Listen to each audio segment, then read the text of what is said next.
Olá, meus amados, bom dia, boa tarde, boa noite. Passando aqui em primeiro lugar para agradecer a todo mundo que está aqui ao vivo comigo, a todo mundo que está inscrito, a todo mundo que está compartilhando esta grande live.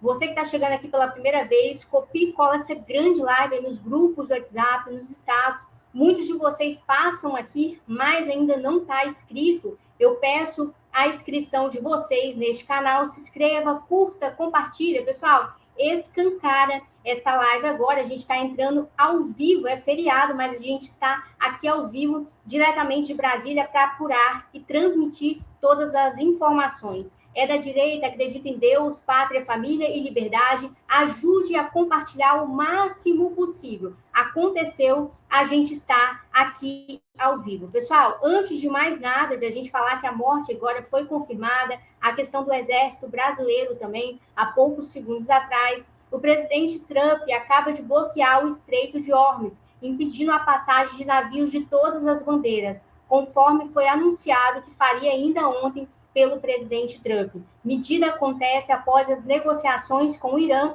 que falharam aí, vai afetar o comércio em todo o mundo. Pessoal, preste bastante atenção. Isso vai impactar diretamente o nosso Brasil, porque a gente está falando do comércio mundial, da exportação e também da importação há poucos segundos atrás.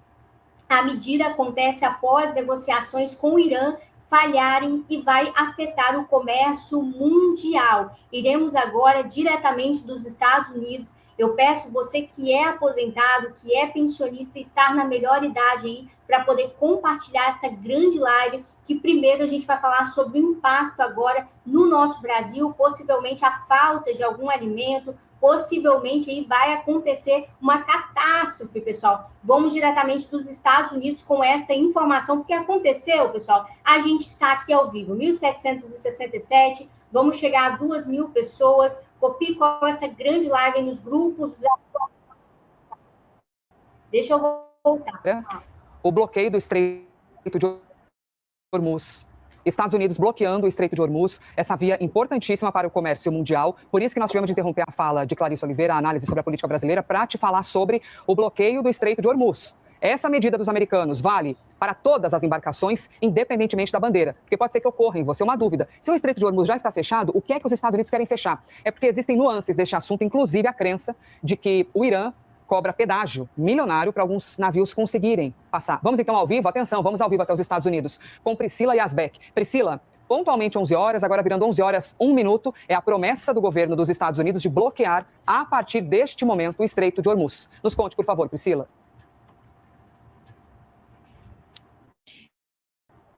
Exatamente, Elisa. Então, conforme anunciado por Donald Trump ontem, a Marinha dos Estados Unidos foi orientada a fazer esse bloqueio do Estreito de Hormuz a partir das 10 horas da manhã aqui do horário local, às 11 horas aí do horário de Brasília. E, recentemente, o Comando Central, que é responsável pelas operações dos Estados Unidos no Oriente Médio, detalhou como que deve funcionar esse bloqueio. Então, na prática, Elisa, navios de países que não têm relação com o Irã ainda podem atravessar, segundo uma nota que foi enviada às transportadoras, mas essa passagem deixa de ser livre. Então, os Estados Unidos passam a fazer fiscalizações, interceptações, podem abordar essas embarcações, mesmo embarcações que são consideradas neutras, para verificar se essas embarcações estão transportando algum tipo de mercadoria ou carga proibida que tem destino o Irã ou que tem algum tipo de vínculo com o Irã e que tem o objetivo também de e que podem estar pagando esse pedágio que você mencionou. Há alguns relatos de que o Irã está cobrando pedágio de $2 milhões pelas embarcações que passam pelo Estreito de Hormuz, que essa é a hidrovia que responde por 1/5 do transporte global de petróleo e que na sua faixa mais estreita tem apenas 34 quilômetros. Inclusive, o pagamento estaria sendo feito em yuan chinês e também em criptomoedas, já que o Irã foi banido do sistema de pagamentos internacional em dólar por causa das sanções dos Estados Unidos.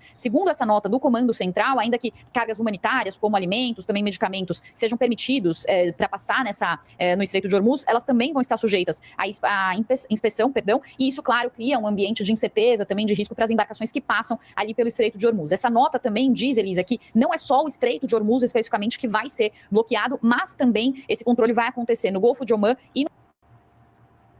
Pessoal, a todo mundo que está aqui presente, é algo assustador que está acontecendo aí nos Estados Unidos com o Irã e principalmente que vai impactar o nosso Brasil. Há poucos segundos atrás, você que está chegando aqui pela primeira vez, eu quero, pessoal, que vocês se concentrem bastante nesta live e compartilhem com o máximo de pessoas possível. Já teve várias mortes há poucos segundos atrás, e agora, pessoal, o bloqueio total aí do comércio mundial que vai impactar o nosso Brasil. Pessoal, Justiça dos Estados Unidos tenta descobrir se Daniel Vorcaro é o proprietário da mansão mais cara de Aspen, que foi vendida em 2024 por 77 milhões de dólares, equivalente a 385 milhões. E agora, o ministro André Mendonça descreveu que, de maneira alguma, vai aceitar a delação premiada do Daniel Vorcaro se ele não entregar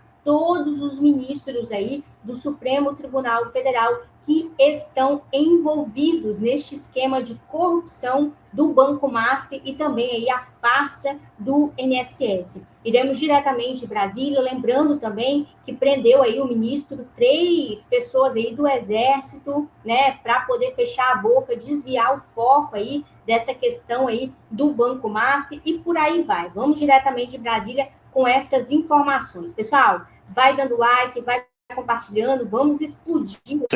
São Paulo, tinha um apartamento aqui. Compartilhando.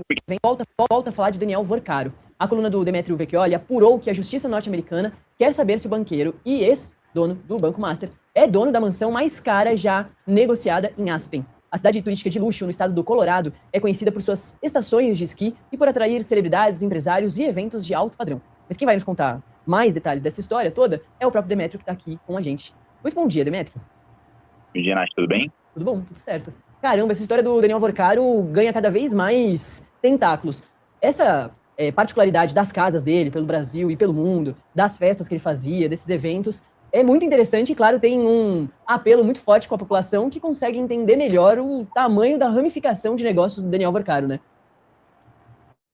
Eu acho que é um pouco mais fácil de contar mesmo, porque quando a gente olha e fala, bom, ele tem 8 milhões de ações dando de par, que deixaram de valer, que o público geral fala, bom, o que isso significa, né? Ele tinha CDIs, ele tinha FI, ele tinha fundo tijolo, tá, o que é isso? E aí fica mais fácil quando a gente conta, beleza, a gente já contou que ele tinha uma mansão em Miami, que ele tinha uma mansão em São Paulo, que tinha um apartamento aqui. Na semana passada eu contei que ele doou um apartamento para aparentemente, alguém que ele se relacionava, que é a Tati Lima, que é a terceira das meninas do Bom Dia, da mesma mensagem do Bom Dia. E aí aparece uma casa nova. A gente sabia que ele tinha uma casa em Aspen. E aí o que apareceu essa semana é o seguinte: nos Estados Unidos está tendo o processo de liquidação do Master, assim como aqui no Brasil. O que acontece no processo de liquidação foi o que decidiu o Banco Central. Você pega todos os bens do banco, você junta aquilo e fala, bom, o banco tem 3 milhões de reais para dar, ele está devendo 10 milhões, ele vai pagar esse, vai pagar aquele, vai decidir como que ele vai ser pago, como que vai zerar, como que vai fechar o banco. E aí eles estão indo atrás de coisas que eles entendem que talvez tenham sido desviadas do banco. Então, quando o Vorcaro doa um apartamento que pertenceu a superempreendimentos, ela pertencia a um fundo, esse fundo tinha dinheiro do Master, você fala, bom, esse apartamento foi doado, no final ele foi roubado do Master, então ele precisa voltar para o Master para ser dado em pagamento para quem o Master está devendo. Tudo isso para explicar essa situação de Aspen. Então, lá nos Estados Unidos, o liquidante do Master, que é uma empresa escolhida pelo Banco Central, ela está indo atrás de tentar achar os bens que podem ter sido desviados do Master. E aí lá a justiça funciona diferente de cá. Lá como que funciona? Uma das partes pede ao juiz a produção de provas, o juiz autoriza, e aí ela envia um ofício, uma intimação para diversas empresas perguntando, você fez negócio com o Vorcaro? Você é obrigado a dizer se você fez, se você não fez, qual é a relação com o Vorcaro, se você é dono de uma casa, etc. Chegamos em Aspen. E aí, em diversos desses documentos enviados a várias empresas, aparece uma propriedade em Aspen. E a propriedade em Aspen tem um endereço. E a gente procura por esse endereço, aparece essa casa. Estão mostrando as fotos. Foi uma casa vendida em Aspen por 77 milhões de dólares em 2024. E aí, dá um pouco do tamanho do que significa 77 milhões de dólares, 385 milhões de reais.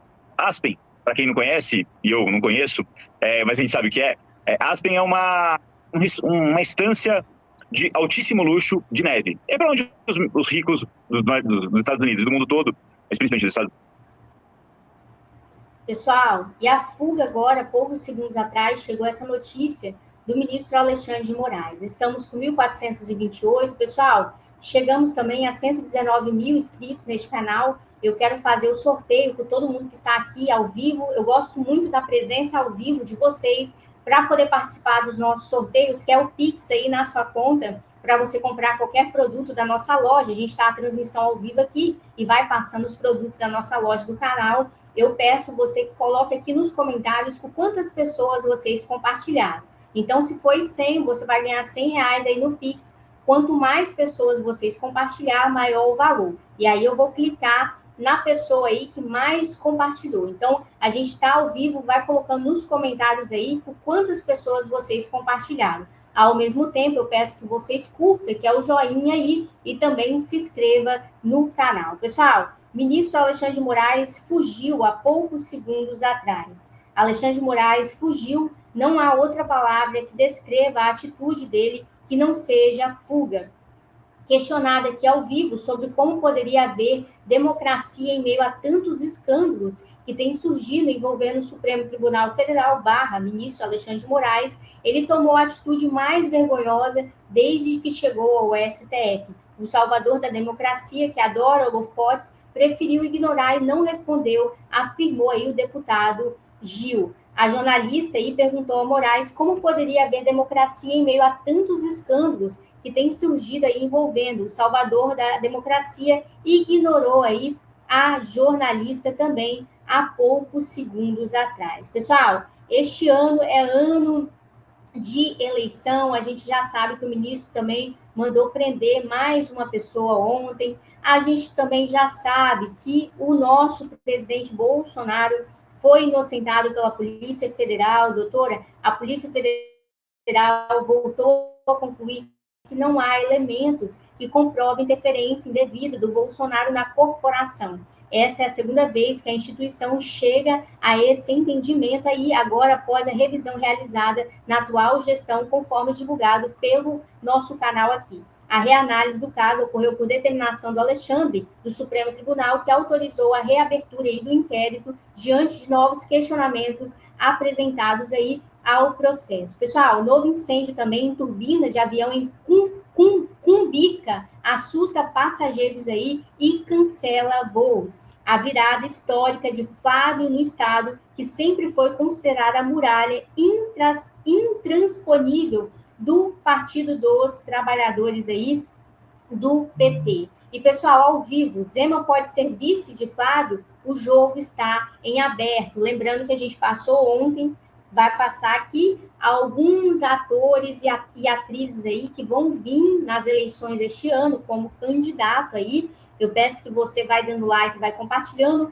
a possibilidade de Romeu Zema compor como vice de Flávio Bolsonaro. Pessoal, um grande abraço aí para o Flávio Bolsonaro, para a Michelle, a toda a família Bolsonaro que assiste o nosso canal aqui ao vivo, sempre está conectado, manda print aí para o nosso grupo aí do WhatsApp, que sempre está assistindo. O que vocês acham do Romeu Zema compor aí a eleição como vice do Flávio Bolsonaro? E aí começa a ganhar força nos bastidores, mas está longe de qualquer definição agora definitiva. A decisão só ocorrerá nas convenções partidárias. Até lá, Zema deve manter sua pré-candidatura à presidência, não por acaso, mas por estratégia. Isso amplia sua visibilidade, fortalece o seu nome nacionalmente e aumenta aí o seu poder de negociação.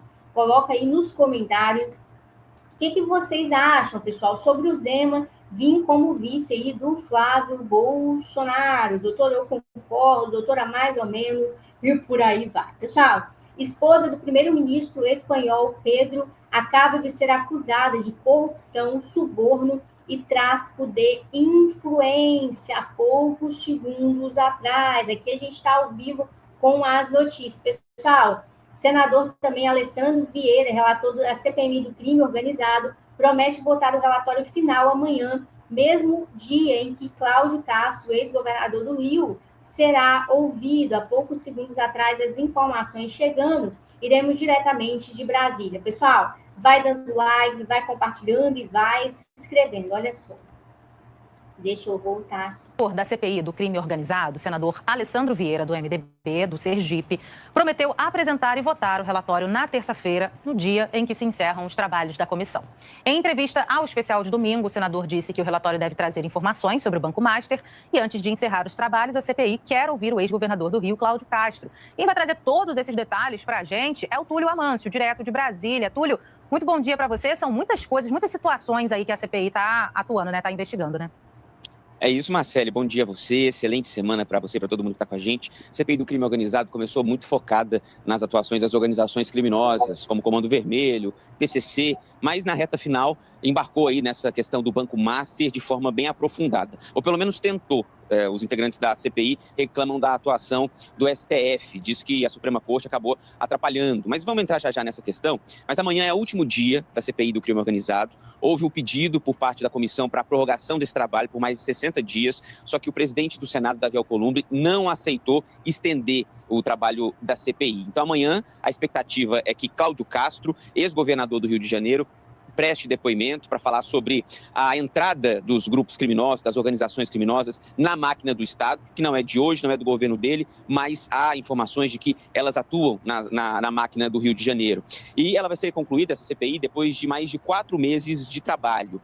O presidente da CPI, o Fabiano Contarato, e o relator Alessandro Vieira, eles dizem que produziram um grande número de dados, mas eles concentraram o esforço final nessa questão do Banco Master, e aí a gente entra nessa questão do Supremo Tribunal Federal. Eles dizem que poderiam ter avançado muito mais se o STF não tivesse limitado o trabalho da CPMI.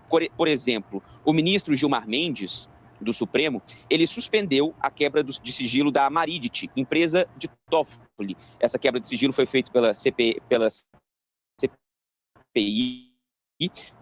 e os parlamentares que fazem parte dessa comissão dizem que o que houve foi uma tentativa de blindagem do colegiado, que é um dos sócios da Maridit, ele com 2 irmãos. O colegiado também tentou ouvir diversas autoridades e os ministros do Supremo acabaram concedendo habeas corpus, como, por exemplo, o ex-governador do Distrito Federal, que se afastou para concorrer à eleição, Ibanez Rocha, e também o ex-presidente do Banco Central, o Campos Neto. Ele deu uma entrevista, tá? O dinheiro recebido, o pagamento recebido pelo escritório de advocacia da esposa do ministro Alexandre de Moraes, do Supremo, a Viviane Barsi de Moraes, pagamento do Banco Master de mais de 80 milhões. Pessoal, vocês que estão chegando aqui agora, a notícia chegou e a gente vai compartilhar. A dona Maria BTR Rocha, o Tomazias Santo, quem está aqui pela primeira vez, coloca aí, doutor, estou pela primeira vez. Vamos para as informações. Pessoal, Fux promove uma verdadeira reviravolta em casos aí do 8 de janeiro, há poucos segundos atrás. Primeiro-ministro da Hungria admite derrota nas eleições deste domingo. Trump fez um anúncio impactante, deixa o planeta em alerta. Você que caiu agora, chegou agora, volta a nossa transmissão ao vivo, porque vai impactar diretamente o nosso Brasil. A informação que chegou, a gente compartilhou logo no início da live, vaza informação bizarra sobre encontros íntimos do Daniel Boccaro com o ministro Alexandre de Moraes, após um evento em homenagem a Moraes em Londres, aí vazou todas as informações. Morreu também mais um integrante importante aí na trajetória do Grupo Molejo. Que Deus possa, né, ter solidariedade aí a toda a família que perdeu, né, um integrante aí do grupo do Molejo. Pessoal, Zuco lança candidatura em presença do prefeito de Poá aí do MDB, irrita candidato aí de Eduardo Leite. Dupla de idosos é presos por assassinato brutal aí da jovem também de 20 anos. É muita morte que está acontecendo aí no nosso Brasil. Pessoal, vocês que estão chegando agora pela primeira vez, eu peço a ajuda de vocês, copie e cola essa grande live aí nos grupos do WhatsApp, nos status. Iremos falar sobre o Exército agora, a invasão diretamente de Brasília. Eu vou copiar aqui o link para vocês entrar na nossa transmissão ao vivo. Vai compartilhando, vai se inscrevendo. Muitos de vocês passam aqui, mas ainda não está inscrito. Rangel chegando agora. Clica nesse link que a gente vai para a transmissão. Lembrando que a Michelle Bolsonaro pediu a oração de todos vocês pelo Jair Messias Bolsonaro. Júlio Gonçalves, ganhador do nosso sorteio, está aqui, vai compartilhando e vai dando like, e a gente está aqui ao vivo. Clica nesse link e a gente vai falar sobre essa questão do Exército agora. Vamos que vamos.